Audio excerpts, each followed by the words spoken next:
ಆಗಮಿಸಿದ್ದಾರೆ ಎಐಸಿಸಿ ಅಧ್ಯಕ್ಷ ಮಲ್ಲಿಕಾರ್ಜುನ್ ಖರ್ಗೆ ಅನ್ನೋದರ ಅಪ್ಡೇಟ್ ಕೂಡ ಲಭ್ಯ ಆಗ್ತಾ ಇದೆ. ಸದಾಶಿವನಗರದ ನಿವಾಸಕ್ಕೆ ಮಲ್ಲಿಕಾರ್ಜುನ್ ಖರ್ಗೆ ಅವರ ಆಗಮನ ಕೂಡ ಆಗಿದೆ. ಸಿಎಂ ವಿರುದ್ಧ ಪ್ರಾಸಿಕ್ಯೂಷನ್ಗೆ ಅನುಮತಿ ಸಿಕ್ಕ ಬೆನ್ನಲ್ಲೇ ಕ್ಷಿಪ್ರ ರಾಜಕೀಯ ಬೆಳವಣಿಗೆಗಳು ನಡೀತಾ ಇದೆ. ಒಂದು ಕಡೆಗೆ ಕಾನೂನಾತ್ಮಕ ಹೋರಾಟ, ಇನ್ನೊಂದು ಕಡೆಗೆ ಪ್ರಜಾ ನ್ಯಾಯಾಲಯದಲ್ಲಿ ಅಭಿಪ್ರಾಯ ರೂಪಿಸುವಂತಹ ಅನಿವಾರ್ಯತೆ. ಎರಡನ್ನ ಹೇಗೆ ಹ್ಯಾಂಡಲ್ ಮಾಡುತ್ತೆ ಕಾಂಗ್ರೆಸ್ ಅನ್ನೋದು ಕುತೂಹಲ. ಈ ಬೆನ್ನಲ್ಲೇ ಎಐಸಿಸಿ ಅಧ್ಯಕ್ಷ ಮಲ್ಲಿಕಾರ್ಜುನ್ ಖರ್ಗೆ ಅವರು ಕೂಡ ಬಂದಿದ್ದಾರೆ. ಎನಿ ಮೂಮೆಂಟ್ ಸಿಎಂ ಸಿದ್ದರಾಮಯ್ಯ ಅವರನ್ನ ಭೇಟಿ ಆಗಬಹುದು. ಜೊತೆಗೆ ಸಂಪುಟದ ಸಚಿವರನ್ನ ಕೂಡ ಮಲ್ಲಿಕಾರ್ಜುನ್ ಖರ್ಗೆ ಅವರು ಭೇಟಿ ಆಗಬಹುದು. ಕಾಂಗ್ರೆಸ್ ಹೈಕಮಾಂಡ್ಗೆ ಅತಿ ದೊಡ್ಡ ತಲೆನೋವು, ಅತಿ ದೊಡ್ಡ ಕಳಂಕ ಅಥವಾ ಅಪವಾದ ರಾಷ್ಟ್ರ ಮಟ್ಟದಲ್ಲಿ ಎಲ್ಲಿ ಎದುರಾಗ್ಬಿಡುತ್ತೆ ಅನ್ನುವಂತಹ ಆತಂಕ ಕೂಡ ಇದೆ. ಸೊ ಸಮರ್ಥವಾಗಿ ಹೋರಾಟವನ್ನು ರೂಪಿಸಬೇಕು, ಸಮರ್ಥವಾಗಿ ಈ ಪ್ರಕರಣವನ್ನು ಎದುರಿಸಬೇಕು ಅನ್ನುವಂತಹ ಚಿಂತನೆ ಸಹಜವಾಗಿ ಅವ್ರಿಗೂ ಕೂಡ ಇರುತ್ತೆ. ಹೀಗಾಗಿ ಸದಾಶಿವನಗರ ಸದ್ಯಕ್ಕೆ ಪವರ್ ಸೆಂಟರ್ ಆಗಿ ಕೂಡ ಬದಲಾಗ್ತಾ ಇದೆ. ಅನೇಕ ನಾಯಕರ ಬರುವಿಕೆ, ನಿರ್ಗಮನ ಎಲ್ಲವೂ ಕೂಡ ಆಗ್ತಾ ಇರುತ್ತೆ. ಡೀಟೇಲ್ಸ್ ಕೊಡ್ತಾರೆ ಸುಖೇಶ್, ನೇರ ಸಂಪರ್ಕದಲ್ಲಿ ಜಾಯ್ನ್ ಆಗ್ತಾರೆ. ಸುಖೇಶ್, ಮಲ್ಲಿಕಾರ್ಜುನ್ ಖರ್ಗೆ ಅವರ ಆಗಮನ ಆಗಿದೆ. ಸೊ ಸಿಎಂ ರನ್ನ ಭೇಟಿ ಮಾಡೋದು ಅಥವಾ ಸಚಿವರನ್ನ ಭೇಟಿ ಮಾಡೋದು ಟೈಮ್ ಲೈನ್ ಏನಾದರೂ ಫಿಕ್ಸ್ ಆಗಿದೆಯಾ? ಏನೇನ್ ಮಾಹಿತಿ ಸಿಗ್ತಾ ಇದೆ?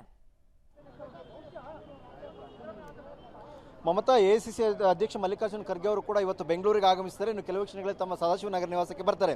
ಬಂದ ನಂತರದಲ್ಲಿ ಮುಖ್ಯಮಂತ್ರಿಗಳೇ ಅವರನ್ನ ಭೇಟಿ ಮಾಡುವಂಥದ್ದು ಅಥವಾ ಅವರೇ ಮುಖ್ಯಮಂತ್ರಿಗಳನ್ನ ಭೇಟಿ ಮಾಡುವಂಥ ಯಾವುದ್ರ ಬಗ್ಗೆ ಅಧಿಕೃತವಾಗಿ ಇವರು ಕೂಡ ಸಮಯ ನಿಗದಿಯಾಗಿಲ್ಲ. ಆದರೆ ಸಾಕಷ್ಟು ಮಹತ್ವವನ್ನು ಪಡೆದುಕೊಳ್ಳುವಂಥದ್ದು ಇವತ್ತೇ ಪ್ರಾಸಿಕ್ಯೂಷನ್ಗೆ ಅನುಮತಿಯನ್ನು ಕೊಟ್ಟಿರೋದ್ರಿಂದ ಇಡೀ ಒಂದು ಪ್ರಕರಣದ ವಿಚಾರದಲ್ಲಿ ಕಾಂಗ್ರೆಸ್ ಎಐಸಿಸಿ ಮಟ್ಟದಿಂದಲೂ ಕೂಡ ಸಿಎಂ ಪರವಾಗಿ ನಿಲ್ಲಬೇಕು ಅನ್ನುವಂಥ ನಿರ್ಣಯವನ್ನು ಕೈಗೊಳ್ಳಲಾಗಿದೆ. ಈ ಸಂಬಂಧ ಈಗಾಗಲೇ ಎಐಸಿಸಿ ನಾಯಕರಿಂದ ಸಿಎಂಗೂ ಕೂಡ ಕರೆ ಮಾಡಿ ವಿಚಾರವನ್ನು ತಿಳಿಸಲಾಗಿದೆ. ಅಲ್ಲದೆ ಇಡೀ ಸಂಪುಟ ಸಹೋದ್ಯೋಗಿಗಳು ಮತ್ತು ಶಾಸಕರು ಕೂಡ ಎಲ್ಲರೂ ಕೂಡ ಸಿಎಂಗೆ ಬೆಂಬಲಿಸಬೇಕು, ರಾಜಕೀಯವಾಗಿ ಇದು ನಡೆದಿರುವಂಥದ್ದು ಅನ್ನುವಂಥ ಕಾರಣಕ್ಕಾಗಿ ಬಿಜೆಪಿಯ ವಿರುದ್ಧ ಮತ್ತು ರಾಜ್ಯಪಾಲರ ವಿರುದ್ಧ ಕೂಡ ಪ್ರತಿಭಟನೆಗೆ ಒಂದಾಗಬೇಕು ಅನ್ನೋ ಸೂಚನೆಯನ್ನು ಕೊಟ್ಟಿರೋದ್ರಿಂದ ಮತ್ತು ರಾಜ್ಯ ಕಾಂಗ್ರೆಸ್ನ ಉಸ್ತುವಾರಿ ಮತ್ತು ಎಐಸಿಸಿ ಪ್ರಧಾನ ಕಾರ್ಯದರ್ಶಿಗಳು ನಾಳೆ ಸುಮಾರಿಗೆ ಬೆಂಗಳೂರಿಗೆ ಆಗಮಿಸುತ್ತಿರೋದ್ರಿಂದ ಸಹಜವಾಗಿ ಎಲ್ಲವೂ ಕೂಡ ಒಂದು ಚರ್ಚೆ ಕೂಡ, ಅಂದರೆ ಇಡೀ ಎಐಸಿಸಿಯ ಒಂದು ಚರ್ಚೆಯು ಕೂಡ ಬೆಂಗಳೂರಿನಲ್ಲಿ ನಡೆಯುವಂಥದ್ದು.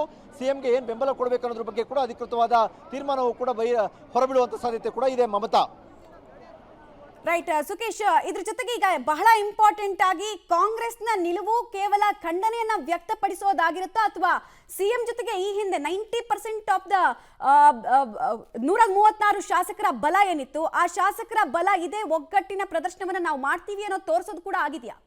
ಖಂಡಿತ ಹೌದು. ಯಾಕಂದರೆ ತಾಲೂಕು ಮಟ್ಟ, ಜಿಲ್ಲಾ ಮಟ್ಟ ಮತ್ತು ರಾಜ್ಯ ಮಟ್ಟದಲ್ಲಿ 3 ಹಂತದಲ್ಲೂ ಕೂಡ ಪ್ರತಿಭಟನೆಯನ್ನು ಮಾಡಬೇಕು ರಾಜ್ಯಪಾಲರ ವಿರುದ್ಧ ಅನ್ನುವಂಥದ್ದು ಮತ್ತು ಇದು ರಾಜಕೀಯ ಪ್ರೇರಿತ ಅನ್ನುವಂಥದ್ದನ್ನ ಜನರಿಗೆ ತಲುಪಿಸಬೇಕು ಅನ್ನುವಂಥ ತೀರ್ಮಾನವನ್ನು ಕೂಡ ಈಗಾಗಲೇ ಮಾಡ್ಕೊಂಡಿದ್ದಾರೆ ಅನ್ನೋದು. ಹಾಗಾಗಿ ಅವೆಲ್ಲವನ್ನು ಕೂಡ ಪಕ್ಷದ ವತಿಯಿಂದಲೇ ಮಾಡಬೇಕು ಅನ್ನುವಂಥ ತೀರ್ಮಾನಕ್ಕೆ ಬಂದಿದ್ದಾರೆ.